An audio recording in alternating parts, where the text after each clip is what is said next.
ક્ષત્રિયોને ખબર પડી તો ક્ષત્રિયોએ ઝેર છાતી અને હાથમાં લગાવ્યું છે.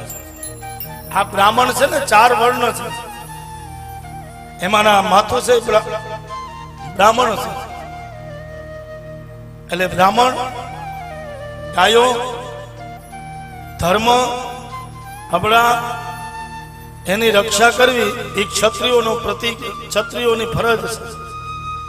એટલે હાથ અને છાતી આ ક્ષત્રિયોનું પ્રતીક છે. આપણા માથા ઉપર કોઈ લાકડીનો ઘા કરશે તો આપણે તરત આમ હાથ કરશું. આ ક્ષત્રિયો એમ કહે કે અમે જ્યાં સુધી જીવંત છીએ ત્યાં સુધી બ્રાહ્મણની, વેદની, ધર્મની, અબળાની, ગાયોની રક્ષા કરવી એ અમારું કર્તવ્ય છે બાપ. એટલે હાથ એ ક્ષત્રિયોનું પ્રતીક અને પેટ છે એ વૈશ્યનું પ્રતીક છે.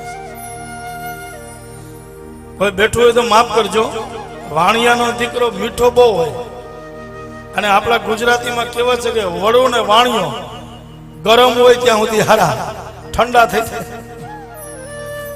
એટલે આ પેટ છે ને એ વૈશ્યનું પ્રતીક છે અને આ પગ છે ને એ શૂદ્રનું પ્રતીક છે. બ્રાહ્મણ, ક્ષત્રિય, વૈશ્ય આ ત્રણેયની સેવા કરી અને પગ મહાન બન્યા છે. દેવજીભાઈ, હરિદ્વારની કોઈ યાત્રા કરીને આવ્યું હોય ને, મા બાપ હોય, આપણાથી વડીલ હોય તો એના જમણા પગનો અંગૂઠો ધોઈ અને આપણે એનું ચરણામૃત લઈએ. રાગા બાપા, એટલા માટે કે તમે જાત્રા કરીને આવ્યા છો અને પછી આપણે એના ચરણોમાં વંદન કરીએ છીએ.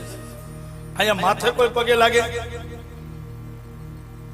પણ કોઈ વડીલ આવ્યા હોય, કોઈ પૂજનીય આવ્યા હોય, કોઈ મહાપુરુષ આવ્યા હોય યા કોઈ સાધુ સંત આવ્યા હોય તો આપણે એના પગમાં પડીએ છીએ, એને દંડવત કરીએ, એના ચરણોમાં વંદન કરીએ. અને આમ ક્યારે પગે લાગી? મહિનો દિવસથી મહેમાન આવી ગયા હોય, એ જવાનું નામ ન લેતા હોય તો આપણે એને કહીએ કે તો ચાલ તો પણ પગ મહાન થયા છે.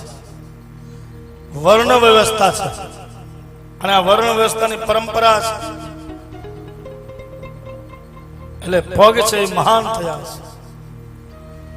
એટલે આપણે જમણા પગનો અંગૂઠો ધોઈએ છીએ. દીકરી પણ વિદાય થાય તો લગ્નના માંડવામાં મા બાપ પણ દીકરીનો પગ, જમણા પગનો અંગૂઠો ધોય છે. કારણ કે એ સમયે દીકરી નથી, લક્ષ્મીનું સ્વરૂપ છે. એટલે આપણે એના ચરણ ધોઈએ છીએ, એના પગ ધોઈએ છીએ.